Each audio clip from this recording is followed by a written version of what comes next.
Hello, children. How are you? Hope you people are doing well. After a short vacation from studies, let us now again start with our online studies again and gear up ourselves for further assessment. So here we would start with our another chapter, chemical effects of electric current. Now before understanding the chapter, let us first understand the chapter's name and some more basics of the chapter. So, children, in class 7, we had already known about the basics of the electric current. That is, electric current is the flow of electrons, and electrons are negatively charged particles that can move from one end to another, but flows in a fixed path called circuit. In previous class, in standard 7, we had already discussed the components of circuit, its symbol, and its two main effects, that is heating effect of electric current and the magnetic effect of electric current. But here in this class of science of standard 8, we would learn another effect of electric current, that is the chemical effect of electric current. Now, as already known, electric current is a naturally occurring substance. Hence, it is known to be discovered by Benjamin Franklin by his famous kite and key experiment.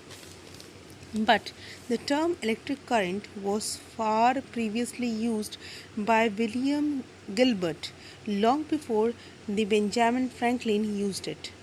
So let us now understand what exactly are the chemical effects of electric current. The term chemical effects of electric current means when electric current passes through a conducting solution, it causes some chemical reactions in it, and this is known as chemical effect of electric current. It may cause the formation of gas bubbles and deposit of metals over the electrodes and the change in color of the solution. But before this, let us first understand what is the electric current and what are its some basic things that we need to know. So now children, in front of you are the two pictures.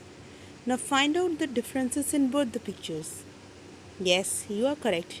In picture 1, the boy is standing over water and touching the switch with wet hands, hence receiving an electric shock. But in picture 2, you would see that the electrician has taken all the essential precautions to prevent himself from the electric shock, and hence he is not getting any electric shock. So now let us know what exactly the electrician has done to protect himself from the shock. Yes, absolutely, you are right. He has used certain variety of materials for protecting himself from receiving the shock, and such materials are called insulators. Now first let us understand that materials are probably divided into conductors and insulators, where conductors are the substances that have a property to conduct electricity through them, whereas insulators are those substances that have a property to obstruct the flow of electricity through them. Few examples of conductors are aluminium, nickel, iron, tea, etc. Whereas the other few examples of insulators are wood, rubber, paper, glass, cotton balls, and etc. But not only solids, few liquids are also conductors like water. Right, I understand your query and your curiosity to understand how a liquid can conduct electricity. But yes, though water is a liquid, it is a conductor, and hence in this chapter you would learn about the liquid conductors like water and the electrical conductivity and its various applications. Now let us first start with the first sub electrical conductivity. Now, what exactly do we understand by the term electrical conductivity? Electrical conductivity is a measure of material's ability to conduct an electric current through it. Metals are considered to be a good conductor of electricity. Conductor implies to the material that can conduct electricity through them or that are able to pass electricity through them. Now, let us start with the electrical conductivity in water. Though water is a compound and is liquid in nature, it can conduct electricity through them as it is composed of two main gases, hydrogen and oxygen. But its conductivity totally depends upon its dissolved salts that is present in it. Pure water is a bad conductor of electric current. So technically, electric current will not pass through a sample of completely pure water under normal circumstances.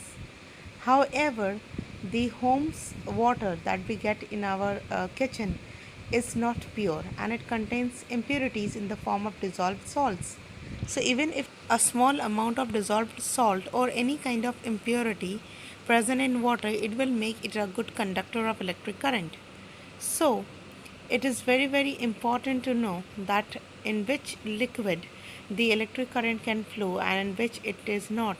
So, there is possibility that an electric current will flow in an impure water, and hence it is also one of those reasons due to which electrical shocks are received when we touch electric switches through wet hands, or as I had already shown in the initial of the chapter with the picture number 1, the boy was getting electric shock because he was standing over the water.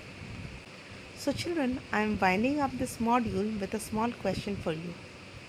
Discuss with your parents and with your friends, nearby friends, keeping social distancing, that why water is not used for extinguishing fire caused due to electrical faults.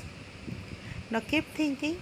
Till then, bye bye and be safe, stay home till we meet. Thank you.